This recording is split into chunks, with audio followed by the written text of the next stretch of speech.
ಹಾವೇರಿ ಜಿಲ್ಲೆಯಲ್ಲಿ ನಡೆದ ಭೀಕರ ಅಪಘಾತದ ಸುದ್ದಿ ತಿಳಿದು ವೃದ್ಧರ ಗ್ರಾಮ ಬೆಚ್ಚಿ ಬಿದ್ದಿದೆ. ಶಿವಮೊಗ್ಗ ಜಿಲ್ಲೆಯ ಎಮ್ಮೆಹಟ್ಟಿ ಗ್ರಾಮದಲ್ಲಿ ನೀರವ ಮೌನ ಆವರಿಸಿದೆ. ವೃದ್ಧರ ಕುಟುಂಬದವರು ಸಂಬಂಧಿಕರ ಆಕ್ರಂದನ ಮುಗಿಲು ಮುಟ್ಟಿದೆ. ನಾಗೇಶ್ ಎಂಬುವರ ಟಿಟಿಯಲ್ಲಿ ತೆರಳಿದ್ದ 17 ಜನರ ಪೈಕಿ ಒಂದೇ ಕುಟುಂಬದ 4 ಸಾವನ್ನಪ್ಪಿದ್ದಾರೆ.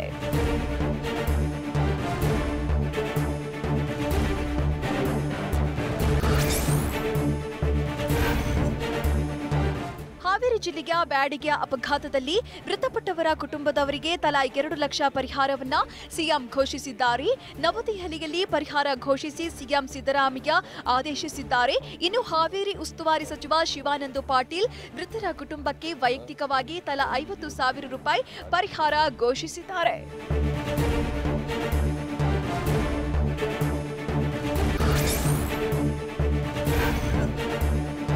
ಹಾವೇರಿಯ ಬ್ಯಾಡಗಿಯಲ್ಲಿ ನಡೆದ ಭೀಕರ ಆಕ್ಸಿಡೆಂಟ್ನಲ್ಲಿ 13 ಜನರ ಸಾವಿಗೆ ಲಾರಿ ಚಾಲಕನೇ ಕಾರಣ ಅಂತ ಎಮ್ಮೆಹಟ್ಟಿ ನಿವಾಸಿಗಳು ಆಕ್ರೋಶ ಹೊರಹಾಕಿದ್ದಾರೆ. ಲಾರಿ ಚಾಲಕನನ್ನ ಅರೆಸ್ಟ್ ಮಾಡಬೇಕು ಅಂತ ಆಗ್ರಹಿಸಿದ್ದಾರೆ.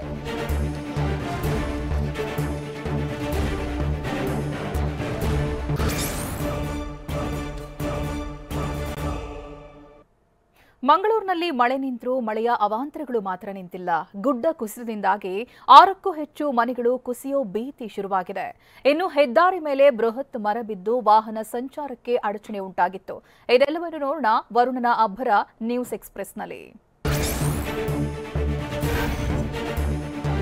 ಮಂಗಳೂರಿನಲ್ಲಿ ಮಳೆ ಕಡಿಮೆಯಾದರೂ ಮಳೆಯಿಂದ ಉಂಟಾಗ್ತಿರೋ ಅವಾಂತರಗಳಿಗೆ ಕೊನೆಯೇ ಇಲ್ಲದಂತಾಗಿದೆ. ನಿರ್ಮಾಣ ಹಂತದ ಕಟ್ಟಡದ ಬಳಿ ಭೂಕುಸಿತದಿಂದಾಗಿ 6 ಮನೆಗಳು ಅಪಾಯದ ಸ್ಥಿತಿಯಲ್ಲಿವೆ. ಮಂಗಳೂರಿನ ಕಾವೂರು ಸೂಜಿಗಲ್ಲ ಗುಡ್ಡೆಯಲ್ಲಿ ಕಟ್ಟಡ ನಿರ್ಮಾಣಕ್ಕಾಗಿ ಗುಡ್ಡ ಅಗೆದಿದ್ದರಿಂದ ಸಮಸ್ಯೆ ಸೃಷ್ಟಿಯಾಗಿದೆ. ಸದ್ಯ ಗುಡ್ಡ ಕುಸಿತದಿಂದಾಗಿ 6 ಮನೆಯಲ್ಲಿದ್ದ ಜನರನ್ನ ಸ್ಥಳಾಂತರಿಸಲಾಗಿದೆ. ಸ್ಥಳಕ್ಕೆ ದಕ್ಷಿಣ ಕನ್ನಡ ಡಿಸಿ ಮುಲೈ ಮುಗಿಲನ್ ಭೇಟಿ ನೀಡಿ ಖಾಸಗಿ ಕಟ್ಟಡ ನಿರ್ಮಾಣ ಕಾಮಗಾರಿ ಸ್ಥಗಿತಕ್ಕೆ ಸೂಚನೆ ನೀಡಿದರು.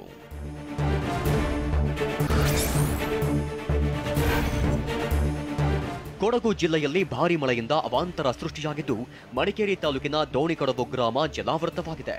ಬೆಂಗೂರು ಪರಂಬು ಪೈಸಾರಿ ಸಂಪರ್ಕ ಕಡಿತಗೊಂಡಿದ್ದು 60ಕ್ಕೂ ಅಧಿಕ ಕುಟುಂಬಗಳಿಗೆ ಜಲ ದಿಗ್ಬಂಧನ ವಿಧಿಸಲಾಗಿದೆ. ಪ್ರವಾಹ ದಾಟಲು ಮೋಟಾರ್ ಬೋಟ್ ವ್ಯವಸ್ಥೆ ಮಾಡಲಾಗಿದ್ದು ದುಬಾರಿಯಿಂದ ಫೈಬರ್ ಮೋಟಾರ್ ಬೋಟ್ ರವಾನೆ ಮಾಡಲಾಗಿದೆ.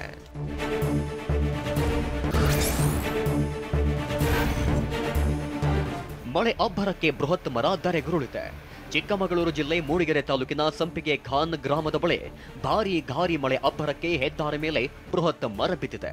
ಮೂಡಿಗೆರೆಯಿಂದ ಹೊರನಾಡಿಗೆ ಸಂಪರ್ಕ ಕಲ್ಪಿಸುವ ಮಾರ್ಗ ಇದಾಗಿದ್ದು ಸುಮಾರು ಅರ್ಧ ಗಂಟೆಗಳ ಕಾಲ ವಾಹನ ಸವಾರರು ಪರದಾಡಿದ್ರು.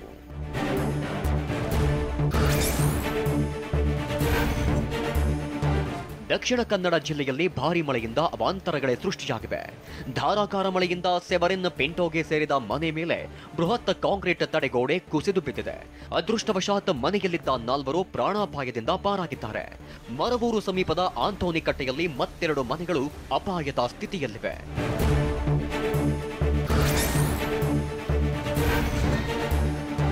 ವರುಣಾರ್ಭಟಕ್ಕೆ ಕರ್ನಾಟಕದ ಕರಾವಳಿ ತತ್ತರಿಸಿದೆ. ಮಂಗಳೂರಲ್ಲಿ ಮನೆಯೊಂದು ಸಮುದ್ರದ ಪಾಲಾಗಿದೆ.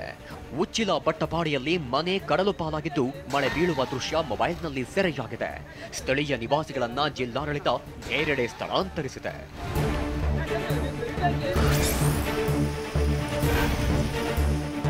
ಚಿಕ್ಕಮಗಳೂರು ಜಿಲ್ಲೆ ಮಲೆನಾಡು ಭಾಗದಲ್ಲಿ ಮಳೆ ಆರ್ಭಟ ಜೋರಾಗಿದ್ದು 2 ತಾಲೂಕಿನ ಶಾಲೆಗಳಿಗೆ ರಜೆ ಘೋಷಿಸಲಾಗಿತ್ತು. ಮೂಡಿಗೆರೆ ಕಳಸ ತಾಲೂಕಿನ ಅಂಗನವಾಡಿ ಪ್ರಾಥಮಿಕ ಪ್ರೌಢಶಾಲೆಗಳಿಗೆ ರಜೆ ಘೋಷಿಸಿ ಚಿಕ್ಕಮಗಳೂರು ಜಿಲ್ಲಾಧಿಕಾರಿ ಮೀನಾ ನಾಗರಾಜ್ ಆದೇಶಿಸಿದರು. ಏಕಾಏಕಿ ರಜೆ ಘೋಷಣೆ ಹಿನ್ನೆಲೆ ರಜೆಯ ಮಾಹಿತಿ ಇಲ್ಲದೆ ಶಾಲೆಗೆ ಬಂದಿದ್ದ ವಿದ್ಯಾರ್ಥಿಗಳು ಪರದಾಡಿ ಮಳೆಯಲ್ಲೇ ಹಿಂತಿರುಗಿದ್ರು.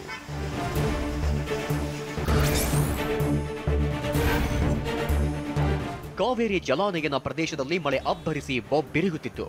ಕೆಆರ್ಎಸ್ ಡ್ಯಾಂಗೆ 10,000 ಕ್ಯೂಸೆಕ್ ಒಳಹರಿವು ಹೆಚ್ಚಾಗಿದೆ. ಮಳೆ ಅಬ್ಬರದಿಂದ ಕೆಆರ್ಎಸ್ಗೆ ಅಧಿಕ ಒಳಹರಿವು ಹರಿದು ಬರ್ತಿದೆ. 24 ಗಂಟೆ ಅವಧಿಯಲ್ಲಿ 10,000 ಕ್ಯೂಸೆಕ್ ಒಳಹರಿವು ಹೆಚ್ಚಳವಾಗಿದೆ. ಅಲ್ಲದೆ ಒಂದೇ ದಿನದಲ್ಲಿ 1 ಟಿಎಂಸಿಗೂ ಅಧಿಕ ನೀರು ಡ್ಯಾಂಗೆ ಹರಿದು ಬಂದಿದೆ.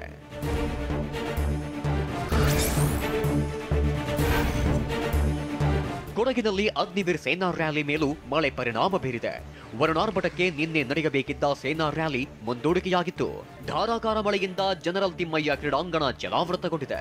ನಾಳೆ ಸಾಯಿ ಹಾಕಿ ಟರ್ಫ್ ಗ್ರೌಂಡ್ನಲ್ಲಿ ಸೇನಾ ರ್ಯಾಲಿ ನಡೆಯಲಿದ್ದು, ವಲಯ ನೇಮಕಾತಿ ಕೇಂದ್ರದಿಂದ 14 ಜಿಲ್ಲೆಗಳ ಅಭ್ಯರ್ಥಿಗಳ ಆಯ್ಕೆ ಪ್ರಕ್ರಿಯೆ ಮಡಿಕೇರಿ ನಗರದಲ್ಲಿ 5 ದಿನಗಳ ಕಾಲ ನಡೆಯಲಿದೆ.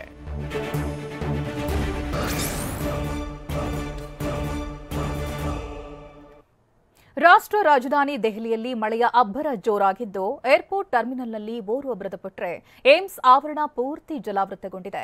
ಮೋದಿ ಸರ್ಕಾರದ್ದು ಕಳಪೆ ಕಾಮಗಾರಿ ಅಂತ ಮಲ್ಲಿಕಾರ್ಜುನ್ ಖರ್ಗೆ ಕಿಡಿಕಾರಿದ್ದಾರೆ. ಇದೆಲ್ಲವನ್ನು ನೋಡೋಣ ಮರಣ ಮಳೆ ನ್ಯೂಸ್ ಎಕ್ಸ್‌ಪ್ರೆಸ್‌ನಲ್ಲಿ. ನೀರಿನ ಅಭಾವದಿಂದ ಬಸವಳಿದು ಹೋಗಿದ್ದ ರಾಷ್ಟ್ರ ರಾಜಧಾನಿ ದೆಹಲಿ ಈಗ ಮಳೆರಾಯನ ಅಬ್ಬರಕ್ಕೆ ತತ್ತರಿಸಿ ಹೋಗಿದೆ. ಇಂದು ಮುಂಜಾನೆಯಿಂದಲೇ ದೆಹಲಿಯಾದ್ಯಂತ ಸುರಿಯುತ್ತಿರುವ ಮಳೆಗೆ ಹಲವೆಡೆ ಜನಜೀವನ ಅಸ್ತವ್ಯಸ್ತವಾಗಿದೆ. ಹಲವು ಜನವಸತಿ ಪ್ರದೇಶಗಳಿಗೆ ನೀರು ನುಗ್ಗಿ ನಿವಾಸಿಗಳು ಪರದಾಡುವಂತಾಯಿತು.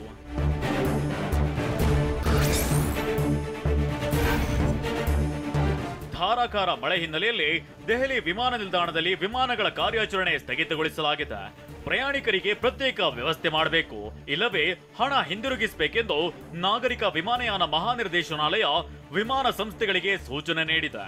ಕಳೆದ ರಾತ್ರಿಯಿಂದ 16 ನಿರ್ಗಮನ ಹಾಗೂ 12 ಆಗಮನ ವಿಮಾನಗಳು ರದ್ದಾಗಿವೆ ಅಂತ ಅಧಿಕಾರಿಗಳು ತಿಳಿಸಿದ್ದಾರೆ.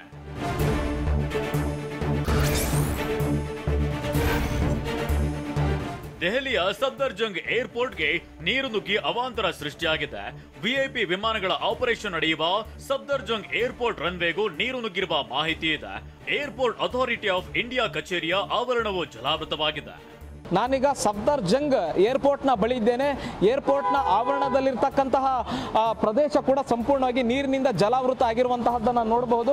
ಸಫ್ದರ್ಜಂಗ್ ಏರ್ಪೋರ್ಟ್ ಇದು VIP ಏರ್ಪೋರ್ಟ್. ಇಲ್ಲಿ VIP ವಿಶೇಷ ವಿಮಾನಗಳು ಇಲ್ಲಿ ಹಾರಾಟವನ್ನು ನಡೆಸ್ತವೆ. ನೋಡ್ತಾ ಇರಬಹುದು ಸಂಪೂರ್ಣವಾಗಿ ಈ ಒಂದು ಕಚೇರಿ ಆವರಣ ನೀರಿನಲ್ಲಿ ಆವೃತ ಆಗಿರುವಂತಹದ್ದು. ಜೊತೆಗೆ ಏರ್ಪೋರ್ಟ್ನ ರನ್ವೇ ಕೂಡ ಸಂಪೂರ್ಣವಾಗಿ ನೀರಿನಿಂದ ಜಲಾವೃತ ಆಗಿದೆ. ವಿಶೇಷ ವಿಮಾನಗಳ ಹಾರಾಟವನ್ನ ಇಲ್ಲಿ ಸ್ಥಗಿತ ಮಾಡಲಾಗಿದೆ.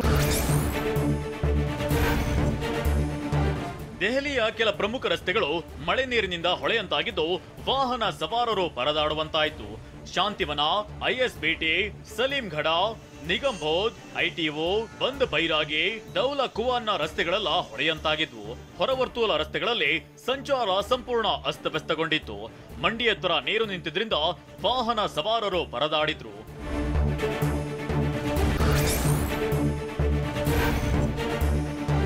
ರಾಷ್ಟ್ರ ರಾಜಧಾನಿ ದೆಹಲಿಯಲ್ಲಿ ವರುಣ ಅಬ್ಬರಿಸಿ ಬೊಬ್ಬಿರಿಯುತ್ತಿದ್ದಾನೆ. ಮಹಾಮಳೆಗೆ ಏಮ್ಸ್ ಆಸ್ಪತ್ರೆ ಜಲಾವೃತಗೊಂಡಿದೆ. ಧಾರಾಕಾರ ಮಳೆಯಿಂದಾಗಿ ಏಮ್ಸ್ ಆವರಣ ಜಲಮಯವಾಗಿದೆ. ಆಸ್ಪತ್ರೆಯ ಆವರಣದಲ್ಲಿ ಪಾರ್ಕ್ ಮಾಡಲಾಗಿದ್ದ ವಾಹನಗಳೆಲ್ಲವೂ ಮಳೆ ನೀರಿನಲ್ಲಿ ಭಾಗಶಃ ಮುಳುಗಡೆಯಾಗಿದೆ.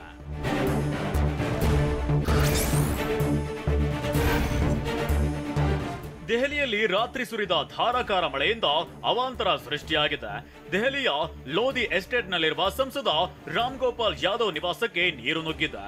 ನೀರು ಹೊರಹಾಕಲು ಸಿಬ್ಬಂದಿ ಹರಸಾಹಸ ಪಟ್ಟರು. ಒಬ್ಬ ಸಂಸದರ ಮನೆಗೆ ಈ ಪ್ರಮಾಣದಲ್ಲಿ ನೀರು ತುಂಬಿದೆ ಅಂತಂದ್ರೆ ಯಾವ ರೀತಿಯಾಗಿ ಮಳೆ ಬಂದಿದೆ ಅನ್ನುವಂತಹದ್ದನ್ನು ನೋಡಬಹುದು. ರಾಮ್ ಗೋಪಾಲ್ ಯಾದವ್ ಈಗಷ್ಟೇ ಸಂಸತ್ ಲೋಕಸಭೆಯನ್ನು ಮುಗಿಸಿ ಈಗ ಬಂದಿದ್ದಾರೆ. ಇಲ್ಲೂ ಕೂಡ ನೋಡ್ತಾ ಇರ್ಬೋದು ಸಾಕಷ್ಟು ನೀರು ತುಂಬಿದೆ. ಅವರು ಬೆಳಗ್ಗೆ ಸಂಸತ್ಗೆ ಹೋಗುವಂತಹ ಸಂದರ್ಭದಲ್ಲೂ ಕೂಡ ಇಬ್ಬರು ವ್ಯಕ್ತಿಗಳು ರಾಮ್ ಗೋಪಾಲ್ ಯಾದವ್ ಅವರನ್ನ ಎತ್ಕೊಂಡು ಹೋಗಿರುವಂತಹ ದೃಶ್ಯಗಳು ಕೂಡ ವೈರಲ್ ಆಗಿರುವಂತಹದ್ದು. ಇದೊಂದೇ ಮನೆ ಅಂತಲ್ಲ, ಇದರ ಅಕ್ಕಪಕ್ಕದ ಮನೆಗಳಿಗೂ ಕೂಡ ಇದೇ ರೀತಿಯಾದಂತಹ ನೀರು ನುಗ್ಗಿರುವಂತಹದ್ದು. ವಿಶ್ವದರ್ಜೆಯ ಮೂಲಸೌಕರ್ಯ ಸೃಷ್ಟಿಸಿದ್ದೇವೆ ಎನ್ನುವ ಮೋದಿಯವರ ಅಭಿವೃದ್ಧಿಯ ಪರಿ ಇದು ಅಂತ ಕಳಪೆ ಕಾಮಗಾರಿಗಳನ್ನ ಖರ್ಗೆ ಪಟ್ಟಿ ಮಾಡಿದ್ದಾರೆ. ವಿಶ್ವದರ್ಜೆಯ ಮೂಲಸೌಕರ್ಯ ಸೃಷ್ಟಿಸಿದ್ದೇವೆ ಎನ್ನುವ ಮೋದಿಯವರ ಅಭಿಪ್ರಾಯ ಪರಿಯೇದು. ಮಾರ್ಚ್ 10ರಂದು ಮೋದಿ ದೆಹಲಿ ಏರ್ಪೋರ್ಟ್ನ ಟರ್ಮಿನಲ್ 1 ಉದ್ಘಾಟಿಸಿದ್ರು. ಇವೆಲ್ಲವೂ ಚುನಾವಣೆಗಾಗಿಯೇ ನಡೆದಿದ್ವು. ಇದೀಗ ಏರ್ಪೋರ್ಟ್ ಮೇಲ್ಛಾವಣಿ ಕುಸಿದು ಓರ್ವ ವ್ಯಕ್ತಿ ಸಾವನ್ನಪ್ಪಿದ್ದಾರೆ ಅಂತ ಖರ್ಗೆ ಕಿಡಿಕಾರಿದ್ದಾರೆ.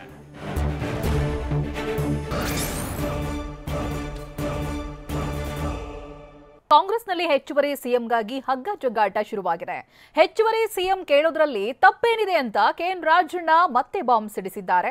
ಇದರ ಮಧ್ಯೆ ಲಿಂಗಾಯತರಿಗೂ ಸಿಎಂ ಪಟ್ಟ ಕೊಡಿ ಅಂತ ಶ್ರೀಶೈಲ ಸ್ವಾಮೀಜಿ ಹೇಳಿದ್ದಾರೆ. ಇದೆಲ್ಲವನ್ನು ನೋಡೋಣ ಡಿಸಿಎಂ ಗುದ್ದಾಟ ನ್ಯೂಸ್ ಎಕ್ಸ್‌ಪ್ರೆಸ್‌ನಲ್ಲಿ.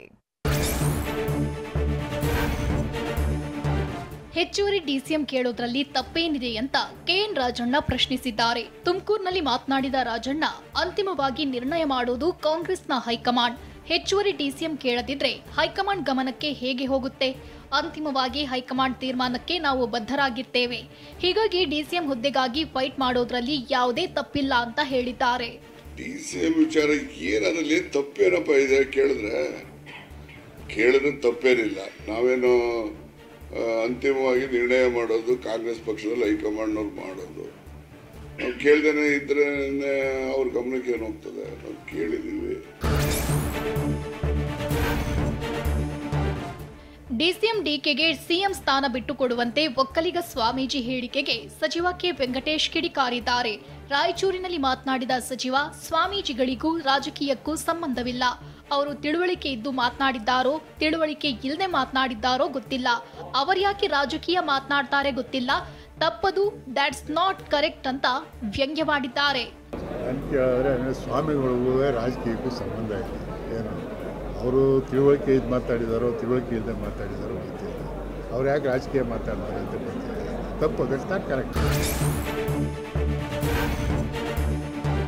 ಮುಖ್ಯಮಂತ್ರಿ ಬದಲಾವಣೆ ವಿಚಾರ ಸ್ವಾಮೀಜಿಗಳ ಹೇಳಿಕೆಗೆ ಸಿಎಂ ಸಿದ್ದರಾಮಯ್ಯ ಪ್ರತಿಕ್ರಿಯಿಸಿದ್ದಾರೆ. ದೆಹಲಿಯಲ್ಲಿ ಮಾತನಾಡಿದ ಸಿಎಂ, ಸ್ವಾಮೀಜಿಯವರು ಹೇಳಿದ್ದಾರೆ, ಅದಕ್ಕೆ ತುಂಬಾ ಮಹತ್ವ ಕೊಡುವ ಅವಶ್ಯಕತೆ ಇಲ್ಲ. ಸ್ವಾಮೀಜಿಗೂ ರಾಜಕೀಯ ಪಕ್ಷಕ್ಕೂ ಏನಾದರೂ ಸಂಬಂಧ ಇರುತ್ತಾ? ಸಿಎಂ ಯಾರಾಗಬೇಕು ಎಂದು ತೀರ್ಮಾನಿಸೋದ್ಯಾರು? ಶಾಸಕರು ಪ್ರಜಾಪ್ರಭುತ್ವದಲ್ಲಿ ತೀರ್ಮಾನ ಮಾಡ್ತಾರೆ. ಅಷ್ಟೇ ಅಲ್ಲದೆ ಹೈಕಮಾಂಡ್ ಕೂಡ ನಿರ್ಧರಿಸುತ್ತೆ ಅಂತ ಹೇಳಿದ್ದಾರೆ. ಸ್ವಾಮೀಜಿಗಳಿಗೂ ರಾಜಕೀಯಕ್ಕೂ ಸಂಬಂಧ ಇಲ್ಲ. ಸ್ವಾಮೀಜಿಯವರು ಅವರು ಹೇಳಿದ್ದಾರೆ, ಅದಕ್ಕೆ ಒಂದು ಮಚ್ ಇಂಪಾರ್ಟೆನ್ಸ್ ಕೊಡಬೇಕಾದಂತ ಅಗತ್ಯ ಇಲ್ಲ. ಬಿಕಾಸ್ ಸ್ವಾಮೀಜಿಯವರಿಗೂ ರಾಜಕೀಯ ಪಕ್ಷಕ್ಕೂ ಏನಾದ್ರು ಸಂಬಂಧ ಇರ್ತದೆ. ಸಿಎಂ ಸಿದ್ದರಾಮಯ್ಯ ಡಿಕೆರನ್ನ ಬಲಿ ಕೊಡಲು ಸಚಿವರ ಮೂಲಕ ಡಿಸಿಎಂ ವಿಚಾರ ಎತ್ತಿಸಿದ್ದಾರೆ ಅಂತ ಬಿಜೆಪಿ ರಾಜ್ಯಾಧ್ಯಕ್ಷ ಬಿವೈ ವಿಜಯೇಂದ್ರ ವಾಗ್ದಾಳಿ ನಡೆಸಿದ್ದಾರೆ. ಬೆಂಗಳೂರಿನಲ್ಲಿ ಮಾತನಾಡಿದ ವಿಜಯೇಂದ್ರ, ಸಿದ್ದರಾಮಯ್ಯನವರು ಎಷ್ಟು ದಿನ ಸಿಎಂ ಆಗಿರ್ತಾರೋ ಗೊತ್ತಿಲ್ಲ. ಆದರೆ ರಾಜ್ಯದ ಅಭಿವೃದ್ಧಿ ಜೊತೆಗೆ ಜನರ ಸಮಸ್ಯೆ ಕೇಳಬೇಕಲ್ವಾ? ನಾವು ಇದನ್ನೇ ಕೇಳಿದ್ರೆ ಸಿಎಂ ಉಡಾಫಿ ಉತ್ತರ ಕೊಡ್ತಿದ್ದಾರೆ. ಕಾಂಗ್ರೆಸ್ ಸರ್ಕಾರದ ವಿರುದ್ಧ ಜನರು ವಿಶ್ವಾಸ ಕಳೆದುಕೊಳ್ತಿದ್ದಾರೆ. ಹಾದಿ ಬೀದಿಯಲ್ಲಿ ಸಿಎಂ ಡಿಸಿಎಂ ಸಚಿವರು ಹೊಡೆದಾಡಿಕೊಳ್ತಿದ್ದಾರೆ ಅಂತ ಕಿಡಿಕಾರಿದ್ರು. 3 ಜನ ಉಪಮುಖ್ಯಮಂತ್ರಿಗಳಾಗಬೇಕು, 5 ಜನ ಉಪಮುಖ್ಯಮಂತ್ರಿಗಳಾಗಬೇಕು. ನೋಡೀಗ ಡಿ.ಕೆ. ಶಿವಕುಮಾರ್ ಅವ್ರನ್ನ ಬಲಿ ಹಾಕಬೇಕು ಅಂತೇಳಿ ಉಪಮುಖ್ಯಮಂತ್ರಿಗಳ ಹೆಚ್ಚು ಮಾಡಬೇಕು ಅಂತೇಳಿ ಪಿತೂರಿ ನಡೀತಾ ಇತ್ತು. ಈಗ ಮುಖ್ಯಮಂತ್ರಿಗಳು ಬಿಡಕ್ಕೆ ಬಂತಲ್ಲ. ಹಾಗಾದ್ರೆ ಸಿಎಂ ಬದಲಾವಣೆ ಮಾಡೋದಾದ್ರೆ ವೀರಶೈವ ಲಿಂಗಾಯತರಿಗೆ ಆದ್ಯತೆ ನೀಡಿ ಅಂತ ಶ್ರೀಶೈಲ ಪೀಠದ ಜಗದ್ಗುರುಗಳು ಹೇಳಿದ್ದಾರೆ. ಬೆಳಗಾವಿಯಲ್ಲಿ ಮಾತನಾಡಿದ ಶ್ರೀ, ಸಿಎಂ ಬದಲಾವಣೆ ಅಥವಾ ಹೆಚ್ಚುವರಿ ಡಿಸಿಎಂ ಹುದ್ದೆ ಸೃಷ್ಟಿ ಮಾಡಿದ್ರೆ ವೀರಶೈವ ಲಿಂಗಾಯತ ಸಮುದಾಯದ ಸಚಿವರಿಗೆ ಆದ್ಯತೆ ನೀಡಬೇಕು. ಕಾಂಗ್ರೆಸ್ಗೆ ಲಿಂಗಾಯತರು ಹೆಚ್ಚಿನ ಸಂಖ್ಯೆಯಲ್ಲಿ ಓಟ್ ಕೊಟ್ಟಿದ್ದಾರೆ. ಸಚಿವರಾದ ಎಂಬಿ ಪಾಟೀಲ್, ಈಶ್ವರ್ ಖಂಡ್ರೆ, ಎಸ್ಎಸ್ ಮಲ್ಲಿಕಾರ್ಜುನ ಅವರಿಗೆ ಅವಕಾಶ ನೀಡಿ ಅಂತ ಆಗ್ರಹಿಸಿದ್ದಾರೆ. ಈ ಸಮುದಾಯಕ್ಕೆ ನ್ಯಾಯ ದೊರಕಬೇಕು ಅಂದರೆ ವೀರಶೈವ ಲಿಂಗಾಯತ ಸಚಿವರಿಗೆ ಆದ್ಯತೆಯನ್ನು ನೀಡಬೇಕು ಅಂತ ಹೇಳಿ ಪಕ್ಷವನ್ನು ನಾವು ಆಗ್ರಹಿಸ್ತಾ ಇದ್ದೇವೆ. ಎಂಬಿ ಪಾಟೀಲ್ರಾಗಿರ್ಬೋದು, ಈಶ್ವರ್ ಖಂಡ್ರೆ ಅವರಾಗಿರ್ಬೋದು, ಎಸ್ಎಸ್ ಮಲ್ಲಿಕಾರ್ಜುನರವರಾಗಿರ್ಬೋದು, ಸಾಕಷ್ಟು ಅನುಭವಿ ರಾಜಕೀಯ ಸಚಿವರಾಗಿರೋಣದರಿಂದ ಇಂಥವರನ್ನು ಈ ಸಂದರ್ಭದಲ್ಲಿ ಪರಿಗಣಿಸಬೇಕು. ವಾಲ್ಮೀಕಿ ಅಭಿವೃದ್ಧಿ ನಿಗಮದ ಹಣ ಅಕ್ರಮ ವರ್ಗಾವಣೆ ಪ್ರಕರಣದ ಕಿಚ್ಚು ದಿನೇ ದಿನೇ ಹೆಚ್ಚುತ್ತಿದ್ದು, ಇಂದು ಕೂಡ ಹೋರಾಟ ಜ್ವಾಲೆಯಾಗಿದೆ.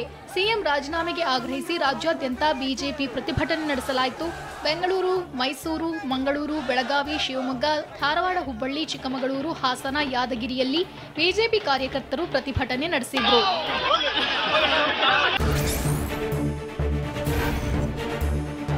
ವಾಲ್ಮೀಕಿ ಹಗರಣದ ವಿರುದ್ಧ ಸಮರ ಸಾರಿರೋ ಬಿಜೆಪಿ ಮಂಗಳೂರು ಜಿಲ್ಲಾಧಿಕಾರಿ ಕಚೇರಿಗೆ ಮುತ್ತಿಗೆ ಹಾಕಲು ಯತ್ನಿಸಿತು.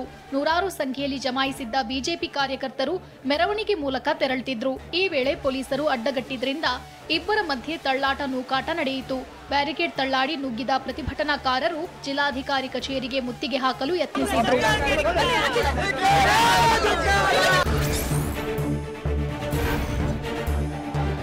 ವಾಲ್ಮೀಕಿ ನಿಗಮದ ಹಗರಣ ಖಂಡಿಸಿ ರಾಜ್ಯಾದ್ಯಂತ ಕಾಂಗ್ರೆಸ್ ವಿರುದ್ಧ ಹೋರಾಟ ಕೈಗೆತ್ತಿಕೊಂಡಿದ್ದೇವೆ ಅಂತ ಬಿವೈ ವಿಜಯೇಂದ್ರ ಹೇಳಿದ್ರು. ಬೆಂಗಳೂರಿನಲ್ಲಿ ಮಾತನಾಡಿದ ಅವರು, ಚುನಾವಣೆ ವೇಳೆ ಹೊರ ರಾಜ್ಯಗಳಿಗೆ ಹಣ ತೆಗೆದುಕೊಂಡು ಹೋಗಿದ್ದಾರೆ. ಕೋಟ್ಯಂತರ ಹಣ ಹೊರ ರಾಜ್ಯಗಳಿಗೆ ತೆಗೆದುಕೊಂಡು ಹೋಗಿದ್ದಾರೆ. ಮಾಜಿ ಸಚಿವ ನಾಗೇಂದ್ರಗೆ ನೋಟಿಸ್ ಕೊಟ್ಟು ಎಸ್ಐಟಿ ತನಿಖೆ ನಡೆಸುತ್ತಿಲ್ಲ. ಅವರನ್ನು ಬಚಾವ್ ಮಾಡಲು ಅಧಿಕಾರಿಗಳು ಮುಂದಾಗಿದ್ದಾರೆ ಅಂತ ವಿಜಯೇಂದ್ರ ಹೇಳಿದ್ರು. ಇವತ್ತಿಗೂ ಸಹ ನಾಗೇಂದ್ರ ಅವರಿಗೆ ನೋಟಿಸ್ ಕೊಟ್ಟು ತನಿಖೆಗೆ ಬನ್ನಿ ಅಂತೇಳಿ ಕರೆಯೋದಕ್ಕೆ ಧೈರ್ಯ ಎಸ್ಐಟಿ ಮಾಡ್ತಾ ಇಲ್ಲ. ಬಿಜೆಪಿಯವರು ರಾಜಕೀಯಕ್ಕಾಗಿ ಪ್ರತಿಭಟನೆ ಮಾಡ್ತಿದ್ದಾರೆ ಅಂತ ಸಿಎಂ ಸಿದ್ದರಾಮಯ್ಯ ಹೇಳಿದ್ದಾರೆ. ನವದೆಹಲಿಯಲ್ಲಿ ಮಾತನಾಡಿದವರು, ವಾಲ್ಮೀಕಿ ಅಭಿವೃದ್ಧಿ ನಿಗಮ ಅಕ್ರಮದ ತನಿಖೆಗೆ ಎಸ್ಐಟಿ ರಚನೆ ಮಾಡಿದ್ದೇವೆ. ರಾಷ್ಟ್ರೀಕೃತ ಬ್ಯಾಂಕ್ನಲ್ಲಿ ಅವ್ಯವಹಾರ ನಡೆದ ಹಿನ್ನೆಲೆ ಸಿಬಿಐಗೆ ನಾವು ಮತ್ತು ಬ್ಯಾಂಕ್ನವರು ದೂರು ನೀಡಿದ್ದೇವೆ ಅಂತ ಹೇಳಿದ್ರು.